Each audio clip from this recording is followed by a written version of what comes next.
The fork taps my plate, a small, sharp sound in the quiet kitchen. The omelet has gone cold, shiny on the edges, and I'm nudging it apart like I'm searching for something inside it. Outside the window, the bay sits flat and gray, and the morning light slips through the curtains Beatrice picked. Across from me, Pearl is already in full flight about her new project, voice bright and quick like a radio host. Another app, big promises, big words. She says it will change the face of digital content, a grand banner for a little idea I've heard a dozen times in a dozen forms, as if the world needs one more app that swears it will fix everything.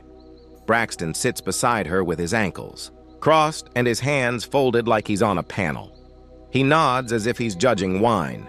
He drops terms into the air every so often. Monetization, target audience, user growth, and looks pleased after each one, like he's done a trick. The two of them act like I'm just a spectator who doesn't speak the language. I've been a tax consultant for 42 years. Money and numbers are my old coworkers. I understand more about how cash moves than either of them ever will. Dad, are you even listening? Pearl asks, and she's not bothering to hide her annoyance now. Of course, dear, I say and look up. You want to build another photo sharing app with filters, right? Pearl rolls her eyes so hard I can hear it in her voice. She's 38, but right now she could pass for a teen who just lost the car keys. It's not just filters, Dad. It's revolutionary artificial intelligence that transforms visual content into... She trips over her pitch mid-sentence and shuts down. Forget it. You wouldn't get it anyway. Maybe, I say, sliding my plate away. At my age, it's not easy to keep up with all the new toys. Braxton gives me a gentle smile that isn't gentle at all and winks at Pearl as if I'm in the room to provide background noise. I'm 77. That doesn't make me blind and it doesn't make me deaf. Not yet. How are your investments, Errol? He asks, as if he just remembered what he came for. It's been a tough year for the market. I'm managing, I say. Short answers are safer. Beatrice always liked to say, the less people know about your money, the better. Especially relatives. We're worried about you, Dad, Pearl says in a soft voice that is trying to sound like warm milk. You live here all alone in this big house, and you've got so many accounts and investments and tax things to track. It's complicated. I was filing tax returns before you were born, I remind her. Then I kept doing them for other folks for the next 4 decades. Yes, but it's different now, she presses. There's new laws all the time, online platforms, cyber stuff. Braxton could help. You know he's in financial planning. Braxton nods, wearing the look of a man who sells off-the-rack plans to average couples and tells himself he's Warren Buffett's spiritual grandson. I know a terrific advisor, Errol. We could set something up. Just a simple meeting, the three of us. Make sure everything is in order. Translated into plain speech. We want to know how much you have and how soon we can steer it. Thanks, but my old friend Lloyd handles it, I say. He worked at a bank for years. Their expressions darken like a cloud moved across the sun. They don't like Lloyd. Or rather, they don't like that I rely on someone who isn't them. Lloyd? Braxton sniffs. The elderly guy in the Bay condo? Errol, with respect, he'll be needing a guardian any day now. He's 79, I say. Only 2 years older than me. Exactly, Braxton says, nodding as if he's solved a puzzle. He and Pearl trade one of those looks. Sometimes I think they forget I'm sitting right here. Sometimes I wonder if they remember and just don't care. Beatrice would never have let them speak to me like that. But Beatrice is gone. My eyes drift to the photo on the wall. Our last trip, 3 summers back. The beach at Santa Cruz. She's wearing the wide straw hat she loved, the one that made her laugh and hide from the sun at the same time. She's smiling into the camera like, the ocean belongs to her. 2 months after we took that picture, the doctor said the word you never want to hear. 6 months after that, I held her hand as she left. Dad, Pearl pulls me back. You drifted off again. I'm sorry, sweetheart. What were you saying? I was saying we should think about redecorating if you're going to stay here, she repeats, a little impatience showing through. It's really outdated. I scan the room. Every piece was chosen by Beatrice, carefully, lovingly. The walls are a light pale blue. She called it the color of early morning. Thick curtains guard the room from too much sun. The big, soft couch where we watched movies on Fridays sits worn in the middle of it all. I like it the way it is, I say. Feels right. This couch is 100 years old, Braxton says, slapping the armrest like a judge with a gavel. And the carpet needs replacing. And honestly, you should get a smaller place. Why do you need 4 bedrooms? We have this conversation every time they come by. The house in Foster City that we bought 30 years ago is worth several times what we paid. Good spot near the bay, big yard.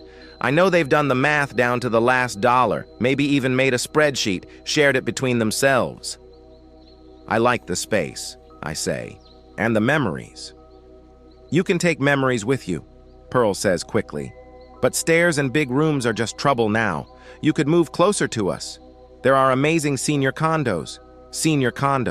So polite.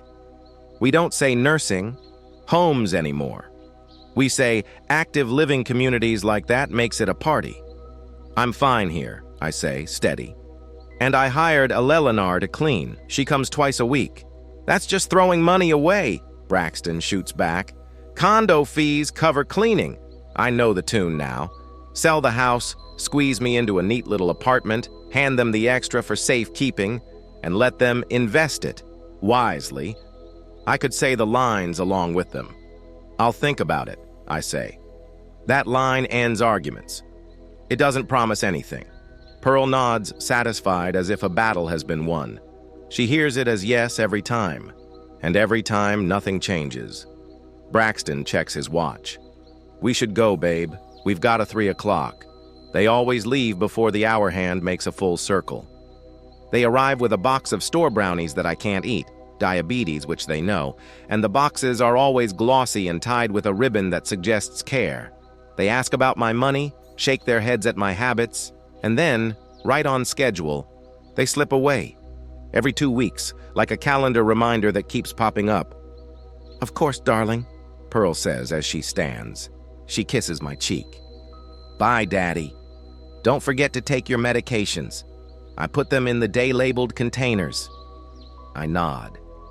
I've handled my pills just fine for a decade. My daughter seems to think I'm about to forget my own name. Bye, Errol, Braxton says, crushing my hand as if we're in an arm wrestling match. Think about what we talked about, the house and the advisor. I will, I tell him. I promise. I walk them to the door like a good host. When it closes behind them, I breathe in deep. Quiet finally settles. Relief, the kind that loosens your shoulders. I go back to my chair by the window and look out across the water. Today the bay is the color of dark steel, just like Beatrice's eyes after a storm. She loved to watch the waves move. Said the water helped her think, helped her sort things in her mind. I reach into my pocket, pull out my old leather wallet, and slide a little black and white photo from a hidden slot. Our wedding day. 2 kids who didn't know a thing. She's wearing a simple white dress with a hem she stitched herself. I'm in a rented suit that was a shade too big and smelled faintly of starch. We're smiling like the future is an open road. We had no idea what was coming, good or bad. We started from zero. Tiny place over a loud laundromat, a used car that coughed to start in the winter. We worked from morning to night. I put in hours at a small accounting firm where the computers were slow and the coffee was strong. She taught little ones at the school, came home with glitter on her sleeves and paint on her fingers. Then Pearl arrived, our only child, Beatrice. Left the classroom for a while to take care of the baby. We pinched pennies until they squeaked. Every coupon, every sale, every spare dollar. When Pearl finally started school, Beatrice went back to teaching, happy to bring home stories and drawings and macaroni art gifts from other kids. A couple of years later, she came to me with an idea. "Let's start our own business," she said. Tax advice, financial planning. She believed we could do it. I was cautious. Too many risks, too many unknowns. But she put her hand on mine and said, "We can do this together, Errol." So we did. Those first years were hard. No weekends, late nights. We took every client we could. She did the books and talked with the people. She was better at that than me, warmer, clearer. I handled the returns, planned the investments, checked and rechecked the numbers. Slowly, work came easier. People told their friends. The phones stopped being quiet. By the time Pearl went off to college, we could pay her tuition outright. No loans, no debt. That was a good feeling. Beatrice always had a sharp eye for investing. She could smell a winner early, and she knew when to leave a party before it turned ugly. Because of her, we bought this house at the right time. Because of her, we're comfortable now, or I am anyway. Pearl never cared much for our business. After college, she went to Los Angeles and hopped from startup to startup. None of them took off.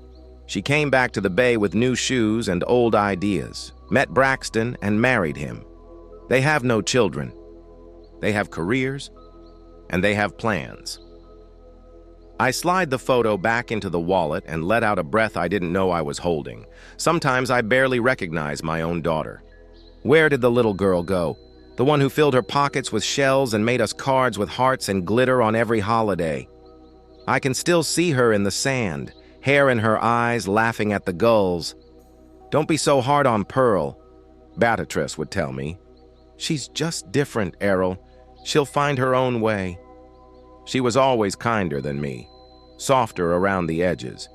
Even 5 years ago, when Pearl skipped Christmas because she and Braxton wanted Bali instead, Beatrice didn't get angry. "They have their own lives, dear," she said. She wrapped gifts and mailed them anyway, just like always. I get up and wander into the kitchen. The fridge hums. I open the door and stare at the neat stack of plastic containers Pearl brought. Prepared meals from the fancy organic store, labels in big letters, turmeric quinoa bowl, grass-fed meatloaf, low-sodium chicken. They cost too much and taste like nothing. The colors are too bright, like toys. When Beatrice was here, we had food that smelled like home. She cooked every day. Even when she was weak, she'd sit with a notebook and plan the meals. Tell me what to chop, what to thaw, what to season. Chicken with lemon and herbs, warm soup on cold nights, fish with garlic and tomatoes. She had a way of making simple things feel like a holiday. I close the fridge. My stomach stays quiet. No hunger today. I sit at the kitchen table and pull a file folder close. I went through it this morning, but I open it again. Statements, reports, insurance papers, tabs and labels, everything in its place. The numbers line up neat. They make sense. I've been careful for a long time, and that hasn't changed. At the back is a thin folder with a name written in my wife's hand, Beatrice's will.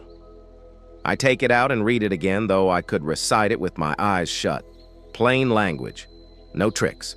The house, the accounts, the investments, everything to me. And later, after I'm gone, it goes to Pearl. Simple. But there's one more piece. One Pearl doesn't know about. A trust that Beatrice set up. For our future granddaughter or grandson, if such a child ever comes. A solid amount, she told me. That will grow as time goes.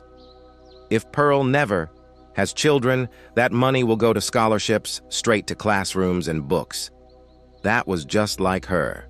She taught right up to the end of everything, always thinking of the kids who would come next. I close the folder and lean back in my chair. The paper makes a soft sound. The clock in the living room makes a louder one. The house is quiet. Only the ticking of the old wall clock we bought at an antique store in San Francisco for our 20th anniversary. Beatrice loved its melodious chime. I'm meeting with Lloyd tomorrow.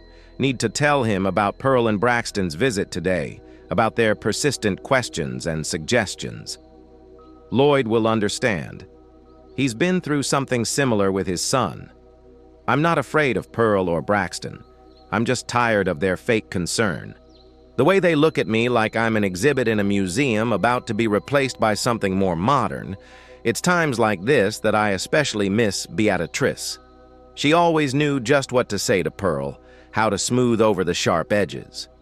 "Don't judge her harshly, Errol," she would say. "She's just afraid of losing us." But sometimes I think the only thing Pearl is afraid of is losing the inheritance she's counting on. I get up and go into the bedroom. There's a picture of Beatrice on the bedside table, the last one taken in the hospital. She already knew she was dying, but she was still smiling. "Live life to the fullest, Errol," she told me the day before she died. "Don't let anyone tell you how to do it." I'm trying, Beatrice, I really am. The Blue Wave Cafe hasn't changed much in the last 20 years. The same wooden tables, creaky floors, and panoramic windows overlooking the bay. I come here every Thursday at 11 and Lloyd is always already waiting for me at our table in the corner. Today is no exception. Lloyd waves to me as I walk in.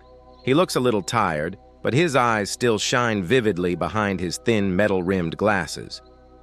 "Arrow, old boy." He rises to shake my hand. At 79, Lloyd still stands straight like annex military. Man, though he never served. "You're 3 minutes late. That's not like you." "Tfick," I reply, taking a seat across from him, and Pearl called. She was asking about the deed to the house again. Lloyd nods understandingly and takes a sip of coffee. "How was their visit last night?" "The usual," I shrug. "A pulse check and a bank account check. The waitress, a young girl with blue hair and a nose ring, approaches our table. She already knows I'm going to order tea and oatmeal cookies.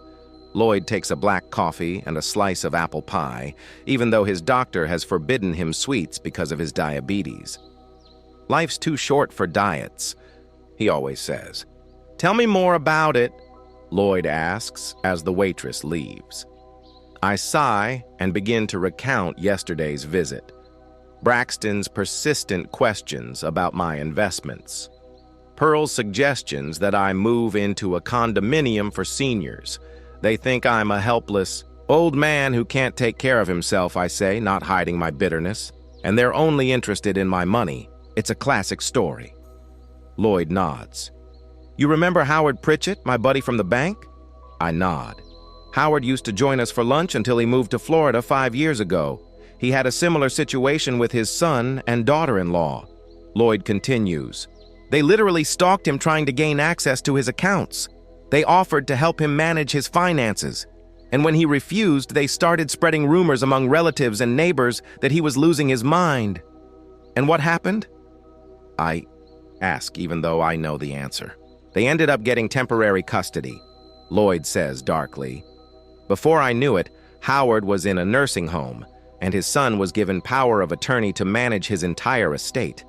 Within 2 years, he had invested almost all of his father's savings in some dubious schemes. Basically, he just stole the money. I feel a chill run down my spine. That's exactly what I'm afraid of. How's Howard now?" "He died last year." Lloyd shakes his head. "Lonely and broke. I visited him a few times. He said the worst part wasn't the loss of money, but the betrayal of his trusted son." The waitress brings our order, and we are silent for a moment. I stir the tea, watching the circles on the surface. "Do you think Pearl would do something like that?" Lloyd asks cautiously. I don't answer. For a long time, it's a difficult question. Pearl is my daughter, my flesh and blood. She was once a little girl who brought me homemade Father's Day cards and fell asleep snuggled against my shoulder. But now, I'm not sure I know her. I don't know, I answer honestly. But Braxton, there's something about him that makes me wary. You need to protect yourself, Errol. Lloyd leans closer. As long as you have full control of your finances, talk to a lawyer.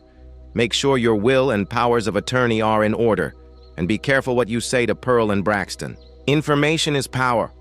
I'm nodding. Lloyd's right. I should be one step ahead. In fact, I'm going to see a lawyer today.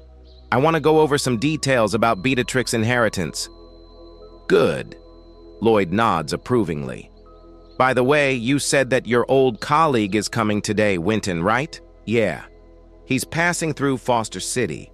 He's staying a couple days before the San Francisco conference. Winton Chalmers, the auditor who helped bust that investment pyramid scheme in the 90s. That's the one. I smile. Winton is an old school man, and one of the most honest people I know. I'm counting on his advice. Will you tell him about the situation with Pearl and Braxton? I think for a moment. I might. I want to talk to a lawyer first and sort out Beatrix's paperwork. We finish breakfast discussing the latest news and mutual acquaintances. Lloyd talks about his grandchildren who come to visit him on vacation. There is pride in his voice as he talks about the oldest who has gotten into Stanford. I listen and involuntarily feel a prick of envy. I don't have any grandchildren. Pearl Hasselways said children are not for her. Career first, Dad. I'll get there. But as the years went by, her priorities didn't change. Beatrix dreamed of grandchildren. She even kept some of Pearl's toys for the next generation. Now they're gathering dust in the attic like Beatrix's hopes. Errol, you're daydreaming again? Lloyd's voice brings me back to reality. Sorry, I was thinking. I glance at my watch. I got to go. My meeting with the lawyers at 1 hour. We pay and walk outside. The day is clear but cool. Typical Foster City weather for this time of year. Keep me posted, Lloyd says as we say goodbye. And be careful. Don't let them take advantage of your kindness. Thanks for the advice, friend. I shake his hand. I'll see you next Thursday. As always, Lloyd nods and heads for his car. I walk to the cab stand. I stopped driving 2 years ago after a minor accident. It was nothing serious, just a scratch on the bumper. But Pearl made such a scene that it was easier to surrender my license than listen to her lecture me about safety and age limits. 20 minutes later, I'm in the office of Ronald Sherman, my lawyer for over 15 years. His office is in a small 2-story building in the business district. No pomp, just practicality and professionalism. The receptionist, Mrs. Chong, greets me with a smile. Mr. Winslow, nice to see you. Mr. Sherman is expecting you. Ronald stands up from his desk as he enters his office. He's about 20 years younger than me, but we've been on a first-name basis for a long time. Errol, have a seat. He points to the chair across from his desk. How are you? I'm fine, Ron, I said, settling into the chair. As fine as can be. We exchanged the usual pleasantries before getting down to business. So, you wanted to discuss Beatrix's inheritance. Ronald opens a file folder. What exactly are your concerns? I want to make sure everything's done properly, especially the trust fund. Ronald nods. Everything's legally in order. The trust is registered. The paperwork is in order. The trust will proceed according to Beatrix's instructions, regardless of what happens to the main inheritance. What about contesting the will? I ask bluntly. Is there any way to prevent that? Ronald looks at me carefully. Do you expect anyone to contest Beatrix's will? I don't rush to answer. Ronald is a good lawyer and I trust him. But accusing your own daughter of self-interest is a serious step. Let's just say I want to be prepared for any eventuality, I finally say. Ronald nods, understandingly. Theoretically, a will can be contested on several grounds. Incapacity of the testator, undue influence, fraud, coercion. But in Beatrix's case, none of these grounds hold up. She was of sound mind. The will was drafted and signed in accordance with all the rules. There is a medical report on her capacity at the time of the document. I'm relieved, but I'm still worried. What if if someone tries to prove that I'm incapacitated and can't administer the inheritance. Ronald frowns. Errol, do you have any specific reasons to worry? I sigh and make up my mind. Pearl and her husband, they keep hinting that I need help. With my finances, suggesting I move, sell the house. You know how much real estate is worth in Foster City right now? I understand. Ronald nods. Unfortunately, it's a common situation. But I have good news for you. Beatrice foresaw this scenario. He pulls a document out of a folder and hands it to me.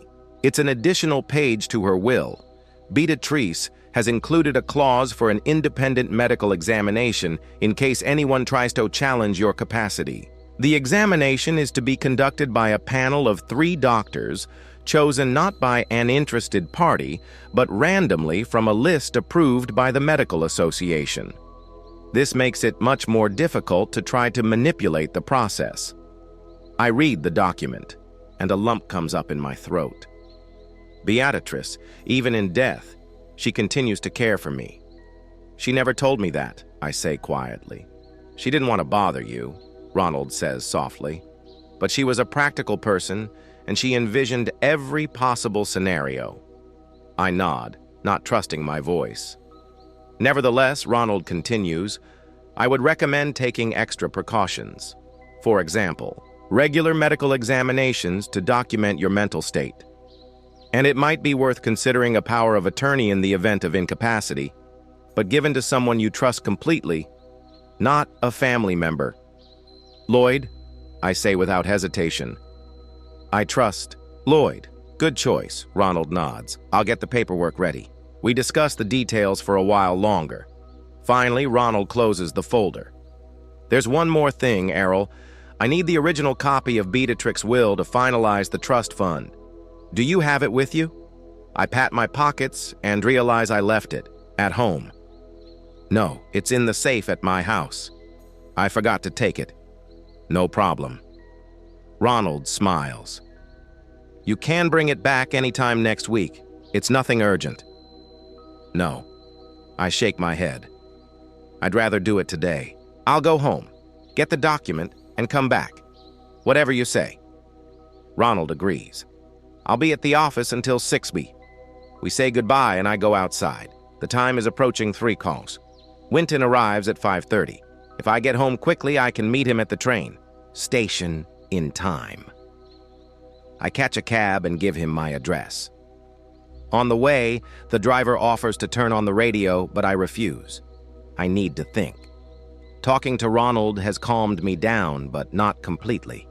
Beatrice had foreseen many things, but she couldn't have foreseen everything, and she didn't know how persistent Pearl and Braxton could be when it came to money. A cab stops outside a small cafe near my house. I ask the driver to wait and go. Inside to get a cup of coffee and gather my thoughts. I need to stay focused and cautious. Sitting at a table by the window, I suddenly realized that not only did I forget to bring the will to the lawyer, but I forgot to take it out of the safe before my visit. It's still lying there in a metal box behind a bookshelf in my office. I pay for my untouched coffee and get back in the cab. I have to hurry. It's almost 4, and it'll take at least 40 minutes to get to the train station considering the traffic. Let's go, please, I say to the driver. I need to stop at home for 5 minutes, and then I need to get to the station. The driver nods and we start driving. I look at my watch. If everything goes according to plan, I'll have time to get the will out of the safe and then meet Winton. Then tomorrow, I'll take the document to Ronald. I look out the window at the streets of Foster City floating by. This city had been Beatrix and my home for over 30 years. It's where we built our lives, our businesses. It's where Pearl grew up, and it's where Beatrice spent her last days. A cab pulls up in front of my house. I pay the driver and ask him to wait. Literally 10 minutes, I say, just to get my papers and come back. The driver nods and turns off the meter. I walk up to the house and notice someone else's car in the driveway. Braxton's black Audi. What are they doing here? I didn't expect to see Pearl and Braxton until next week. Strange that they came without telling me, although, come to think of it, they've been showing up more often lately, especially when I'm not home. Checking to see if everything's okay, Dad.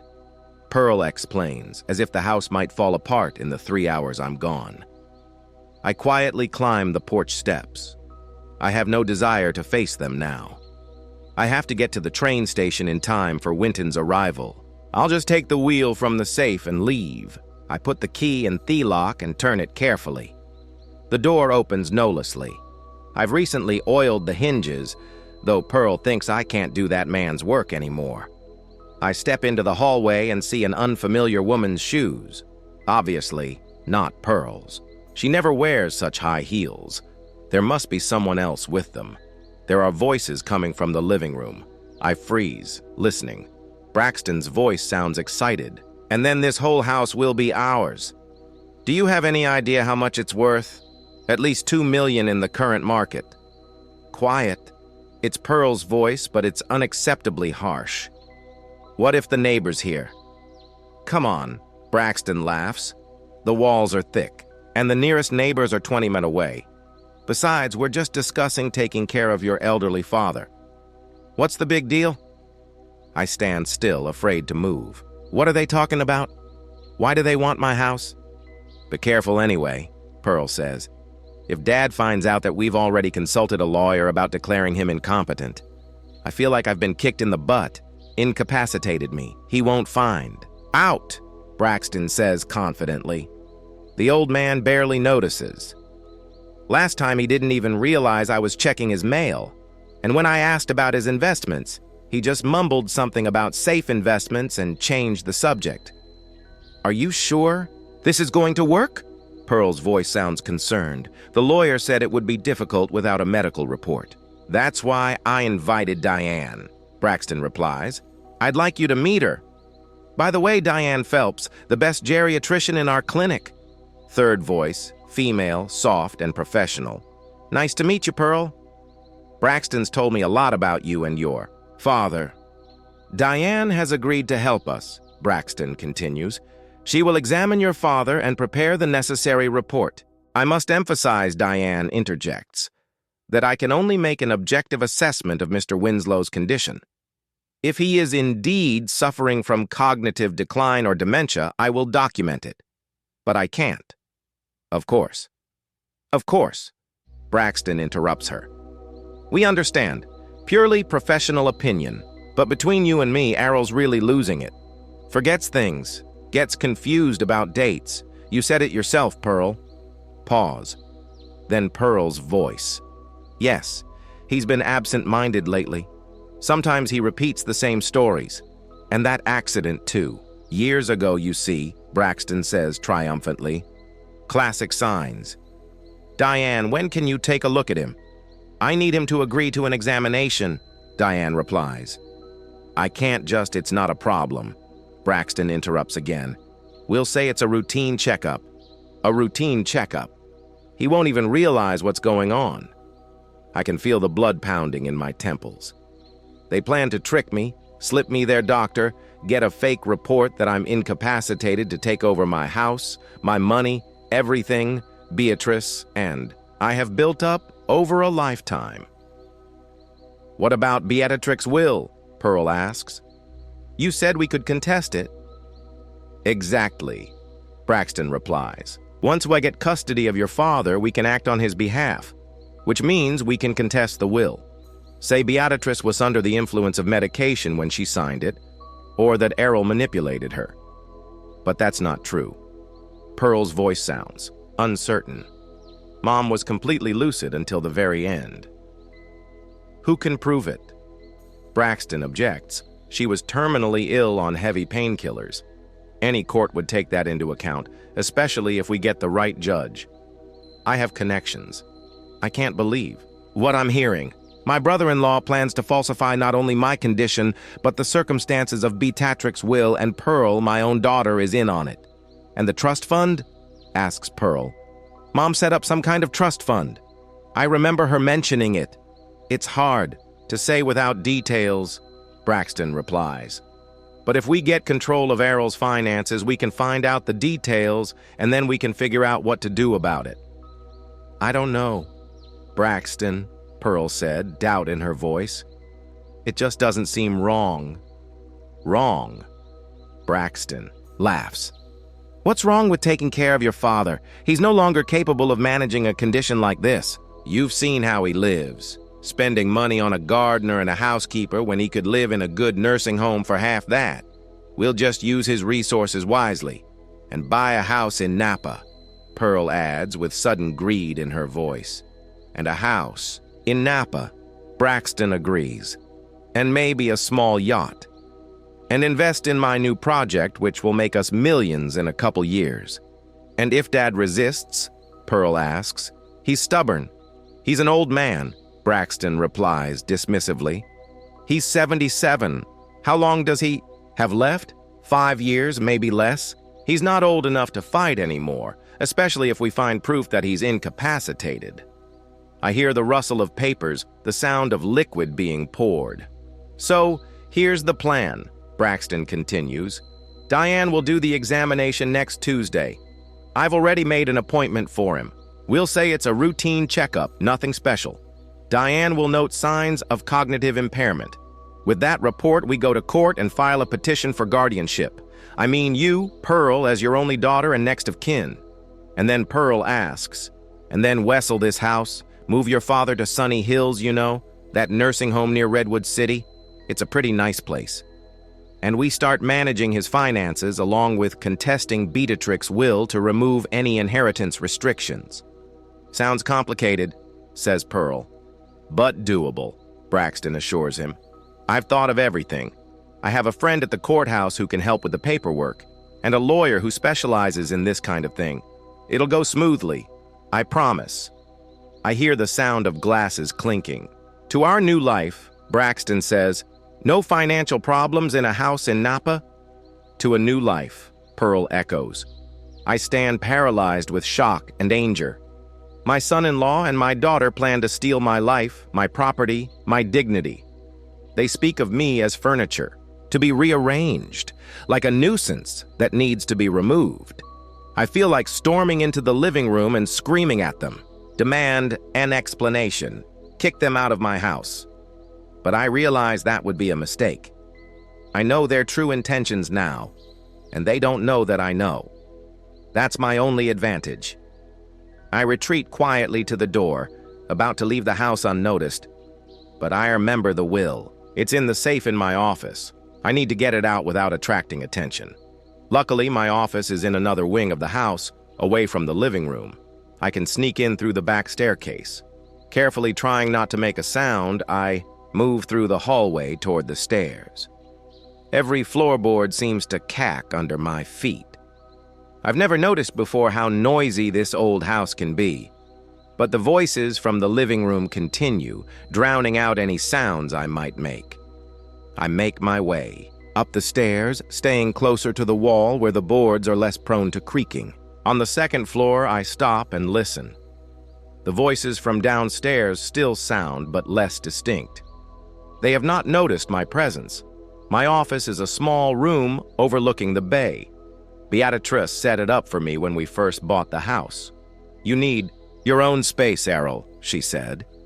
Then it's where I worked on clients' tax returns, researched investment opportunities, and read financial journals. And now it's where Beatrice and I keep our most important documents. I open the office door and slip inside. The safe is hidden behind a fake bookshelf. An old-fashioned solution, but effective. I push back the shelf and type in the combination. Beatrix's birthday, our wedding day, and Pearl's birthday. The irony doesn't escape me. The safe opens with a quiet click. Inside are neatly stacked folders of papers, Beatrix's jewelry that she wanted to give to Pearl. When she has a daughter, of her own, she used to say, a few bonds and a will in a blue folder with gold embossing. I pull out the folder and quickly check the contents. Everything is there. The original will, a copy, additional trust fund orders. I close the safe and put the bookshelf back where it belongs. Now I need to get out of the house undetected. I listen. The voices are still coming from the living room. They seem to have moved on to discussing the details of the design of the future house in Napa. Braxton says something about a wine cellar, and Pearl insists on a swimming pool. I quietly leave the office and head for the back staircase. It leads directly to the back door through the kitchen. We rarely use that door, but it's always open from the inside. I walk down the stairs, making sure to step only on the edges of the steps where they cack less. In the kitchen, I stop and listen again. The voices are still in the living room, but they're louder now. It sounds like Braxton has opened another bottle of wine. To our financial independence, his voice sounds smug. And here's to a speedy resolution to the daddy problem. I shudder at the way he says the word daddy with mockery and contempt. To him, I'm just an obstacle to wealth, an obstacle to be removed, and Pearl, my daughter, my flesh and blood. She laughs with him, laughing at his plans to put me in a nursing home and take over everything Beatrice and I have created through decades of hard work. I quietly open the back door and slip out into the yard. I walk around the perimeter of the house, staying close to the hedge so I can't be seen from the living room windows. I reach the driveway where a cab is waiting. "Sorry for the delay," I say to the driver, climbing into the back seat. "To the train station, please, and hurry up." The car starts up. I look back at the house. My house. The house that Pearl and Braxton already think is theirs. The lights are on in the living room windows where my family is plotting how to take everything away from me. I clutch the will folder tighter. It's not just legal documents, but proof of Beatrix's love and concern, even in death. She's trying to protect me. I can't let her down. I can't let Pearl and Braxton ruin what we've built. Lloyd's words about his friend Howard, who lost everything because of his own son's greed, flashed through my mind. I'm not going to let that happen to me. I won't let them turn me into a helpless old man trapped in sunny hills while they enjoy my money. I need a plan, and I need help. Luckily, Winton is on his way, and Lloyd is always on my side, and Ronald, my lawyer. I have allies, and I have the advantage of knowing their plans, and they don't know that I know. The cab rushes down the highway toward the train station. I glance at my watch. I still have time before Winton's train arrives, time to get my head together and take action, because it's not just my fortune or my home that's at stake right now. My freedom, my dignity, the last years of my life are at stake. I glance nervously at my watch as I stand on the train station platform. The train from Sacramento is due in 5 minutes. People around me are rushing, jostling, talking on their phones. It's an ordinary evening at the train station. But for me, there is nothing ordinary about this day. The conversation I overheard in my own home continues to echo in my ears. Braxton's voice, smug and confident. The voice of Pearl, my daughter, agreeing to put me in a nursing home. How long does he have left? 5 years, maybe less. Every word is like a stabbing blow. A speakerphone announcement interrupts my thoughts. The train from Sacramento is arriving, on platform 3. I take a deep breath, trying to calm myself. I need a clear head. Winton shouldn't see me in this state, not right away. The train slowly pulls up to the platform. The doors open and passengers begin to get off. I peer through the crowd looking for a familiar figure. There he is, a tall, thin man with a neat gray beard and a leather briefcase in his hand. Winton Chalmers, my colleague and friend for over 35 years. Errol. He waves at me and quickens his step. "You haven't changed." That's not true. Of course, we've both changed. The years have taken their toll, but there are some things that remain the same. Our friendship, for example. "Winton," is shake his hand. "It's good to see you. Likewise, old sport. How's Beatrice?" He falters when he sees the look on my face. "I'm sorry I forgot. It's been 2 years," I say quietly.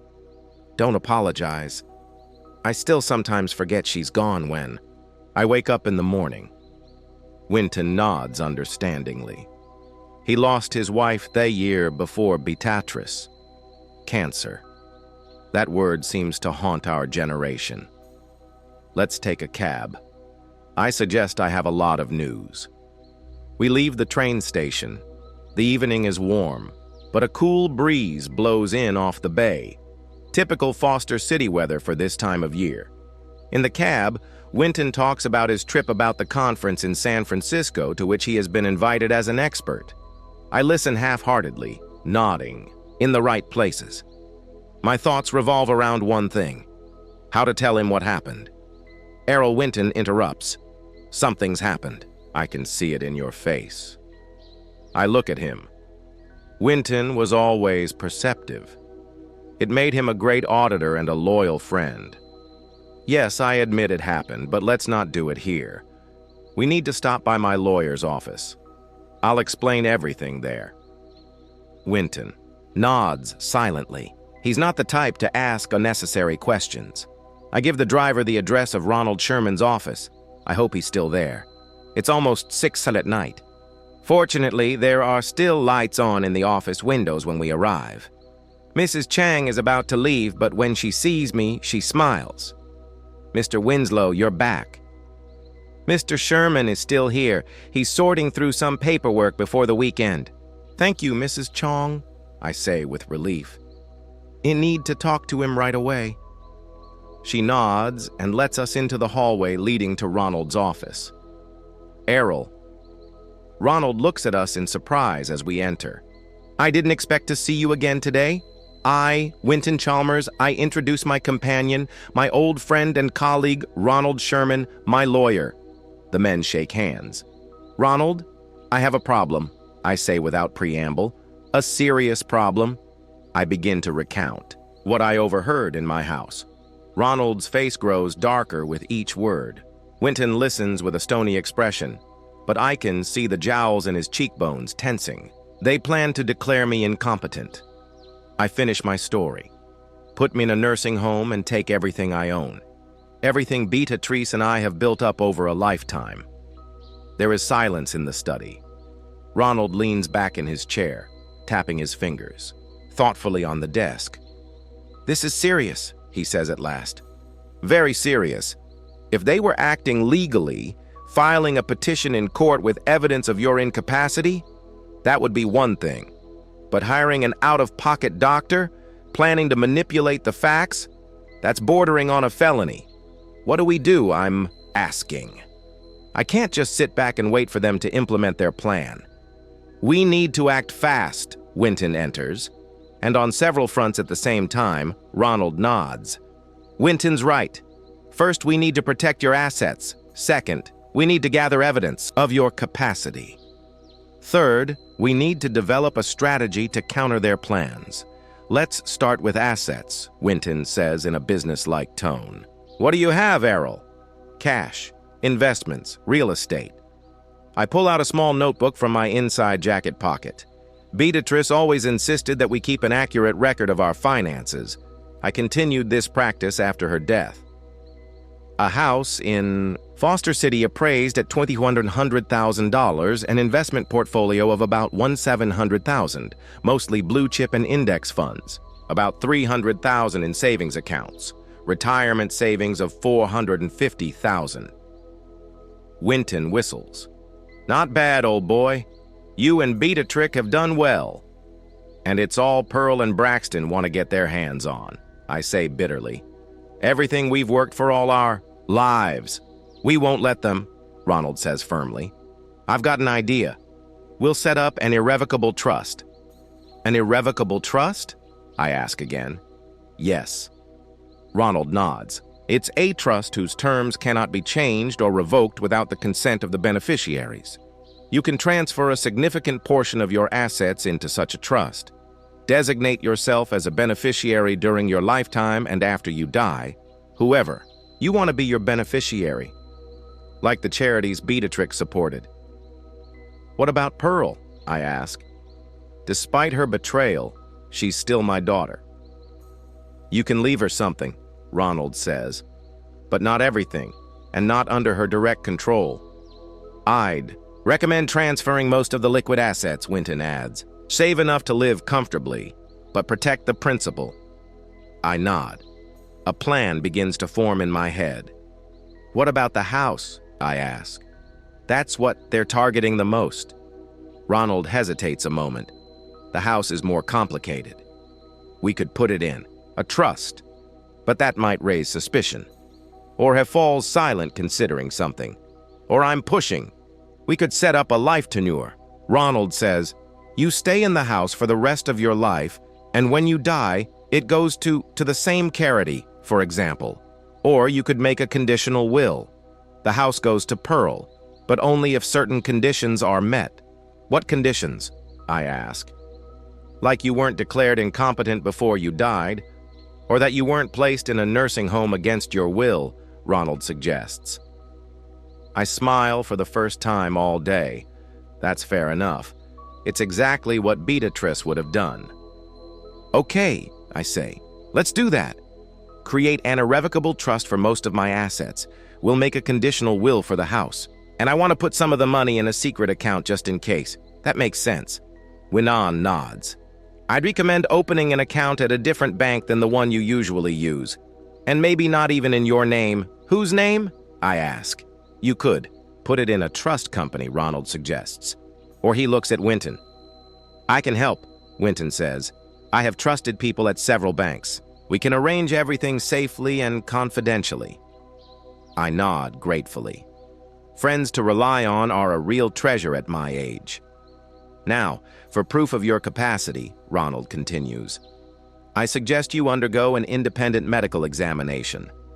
I have the contacts of several respected geriatricians and neurologists. They'll evaluate your cognitive state and give you an opinion. That will be our bargaining chip if Pearl and Braxton try to carry out their plan. I agree. I say the sooner the better. I'll organize it next week, Ronald promises. In the meantime, I think you should behave as usual. Don't show that you know anything about their plans. Pretend to be an unsuspecting old man. I chuckle unhappily.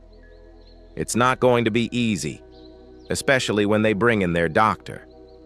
You can refuse to be examined, Winton says. That's your right. I wonder. Refusal might alert them, make them change their plan. And now that I know what they're up to, it's to my advantage to have them act predictably. No, I'd rather take it, I decide. But I'll be prepared, and maybe I'll record the conversation. That's a great idea, Ronald says, approvingly. In fact, I'd encourage you to start recording all conversations with Pearl and Braxton. California requires consent from all parties to record a conversation, but these recordings can still be useful to your defense. I have a small digital voice recorder, Winton says. High-quality recording, easy touse. I can give it to you. Thank you. I nod. That'll come in handy. Ronald opens his laptop and starts typing. I'll prepare all the necessary documents to set up the trust and change the will. We can execute them as early as tomorrow. The sooner we act, the better. What about selling the stock and transferring the money? I ask. Won't that raise suspicions? It will. Winton nods. But that's the point. We want them to know you're doing something with your assets. It'll make them nervous, maybe even make a mistake. Exactly. Ronald agrees. But we have to operate within the law. No dubious schemes. Everything has to be transparent and legal so they can't use it against you. I can feel the tension that's been gripping me all day starting to let go. I have a plan. I have allies. I have a chance to protect what is rightfully mine. There's something else, I say, remembering Beatrix's will. They plan to contest it, claiming that she was under the influence of medication or that I manipulated her. Ronald shakes his head. It's going to be hard to prove. We have a medical report of her capacity at the time she signed the will. Also, the will was made months before her death when she was not yet on strong painkillers. And we have a videotape of the signing. I add Beatrix insisted on it. She said she wanted it to be crystal clear. That's great. Ronald is clearly pleased. The videotape is strong evidence. Where is it now? In a safety deposit box. I answer along with other important documents. Good. Ronald nods. Keep it there. It's the safest place. We discuss the details for about another hour. Ronald draws up a list of necessary actions. Vinton suggests various financial strategies. I listen, ask questions, make decisions. For the first time in a long time, I don't feel like a helpless old man, but a man in control. By the time we finish, it's almost 9 in the evening. Ronald hails a cab for Winton and me. 10 hours tomorrow morning, he says goodbye. I'll be waiting for you here with the documents ready. We thank him and go outside. The night is cool, starry. I take a deep breath of fresh air. "How are you feeling?" Winton asks as we get into the cab. "Better," I answer honestly. Still shocked and disappointed, but at least now I have a plan. "That's good," Winton nods. "It's important to keep a clear head. Don't let your emotions cloud your judgment." I look at my old friend with gratitude. I'm lucky to have him around right now. "Thank you, Winton, for everything." "You're welcome, old friend." He pats me on the shoulder. That's what friends are for. A cab takes us to my house. Luckily, Braxton's car isn't in the driveway. They've left, probably to continue celebrating their future financial independence somewhere else. The house greets us with silence and darkness. I turn on the hallway light. Everything looks the same as usual. But now I look at my house with different eyes. It's no longer just a place where I live. It's an asset my own daughter plans to take from me. "Make yourself comfortable," I say to Winton, pointing to the guest bedroom. "Bathroom's over there. Towels are in the closet." "Thank you," he nods. "But first, why don't we get a drink? I think we could both use one after a day like this." I agree. We go into the kitchen where I pull out the bottle of good scotch I've been saving for special occasions. If today isn't a special day, I don't know which one to consider as such. Then we sit at the kitchen table sipping whiskey and discussing the details of tomorrow's activities. Winton suggests we start by selling the most liquid shares. It's quick and will leave a trail that Pearl and Braxton are sure to notice. "They're probably watching your accounts," he says. "Braxton, as a financial advisor, may have access to such information." I nod. That doesn't surprise me. Lately, Braxton has been all too aware of the state of my investments. "Has something changed in your relationship with Pearl?" Winton asks cautiously. "When I saw you last a few years ago, you seemed closer. I wonder, when did this arrangement begin? After Beatrice died? Or before?" "I don't know," I answer honestly. "Maybe we were never really close. Beatrice was the link between us. She knew how to smooth things over, how to compromise. Without her, everything just fell apart." Winton nods understandingly. "And Braxton doesn't help the situation, I suppose." "Braxton." I shake my head. "He's always been ambitious, always wanted more than he had. But I never thought he'd go to this. Money changes people," Winton says thoughtfully. "Or rather, it shows their true colors. We finish our whizzies and retire to our bedrooms." I lie awake for a long time, staring at the ceiling.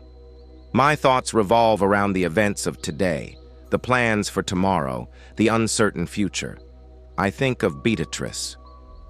What would she say now? How would she act? She's always been gentler with everyone, especially Pearl. "Don't judge her harshly, Errol," she used to say. "She's just afraid of losing us." But it's not fear that's driving Pearl now. It's greed.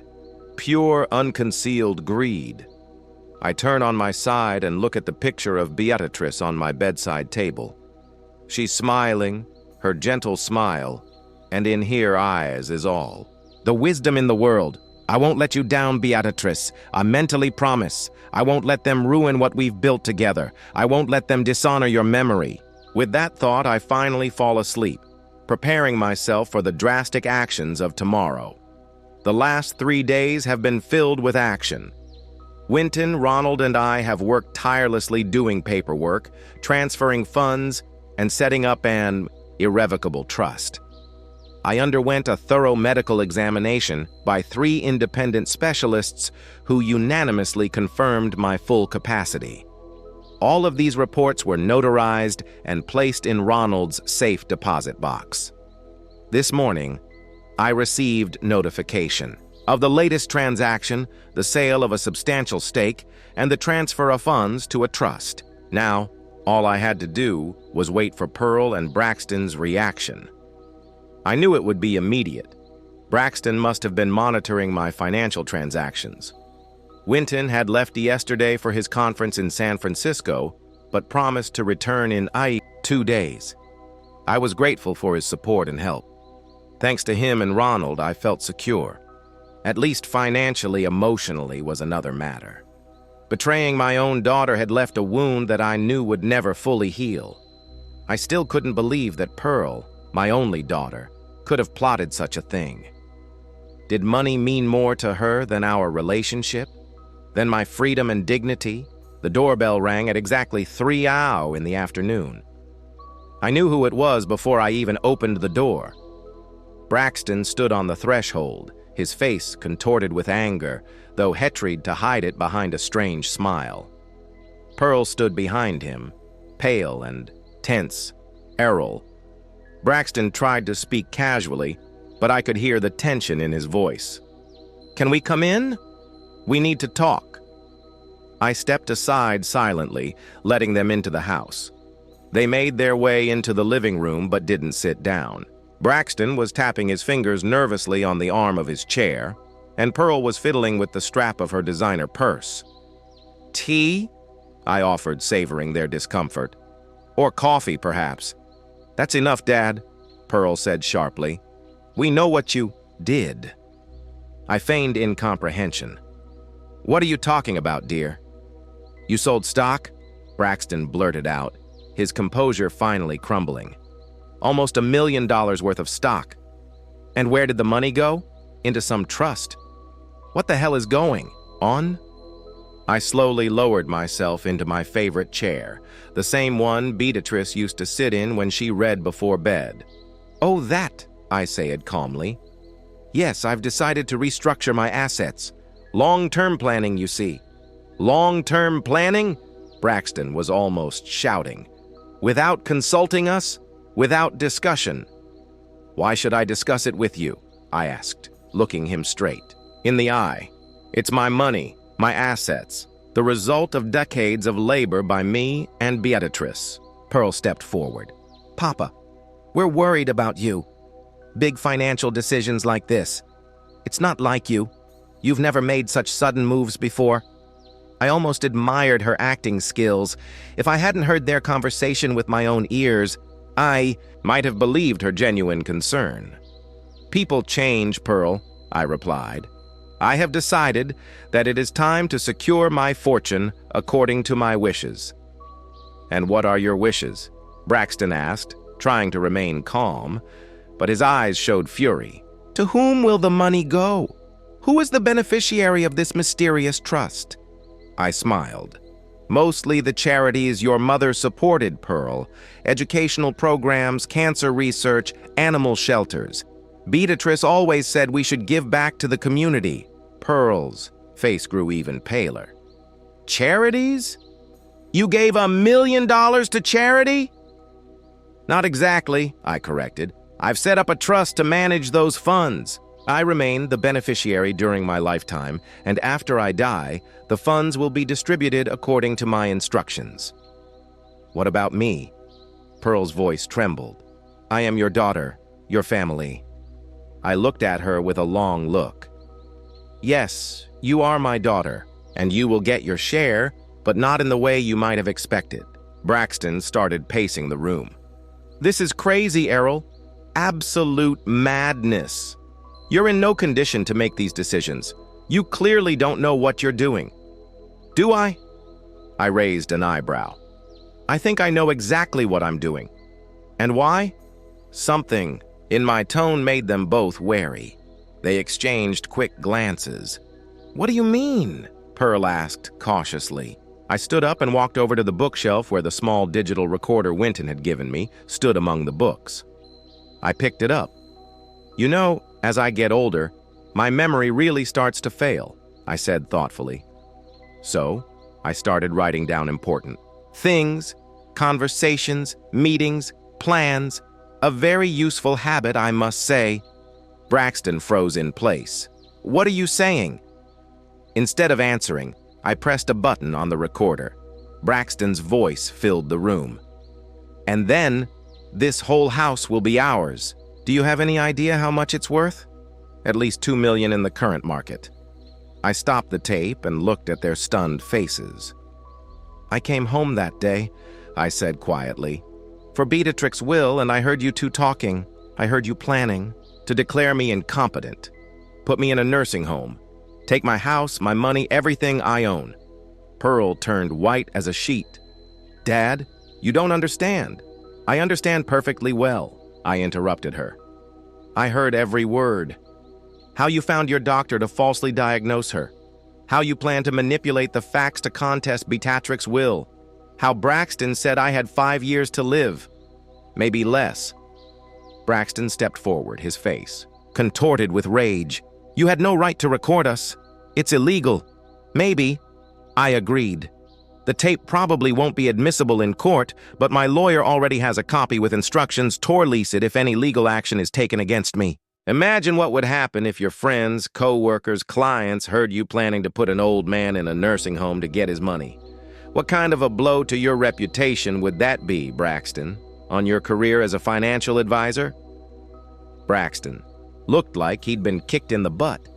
He opened and closed his mouth like a beached fish. Pearl sank down on the couch, covering her face with her hands. "My God," she whispered. "What we have done! You betrayed me," I said simply.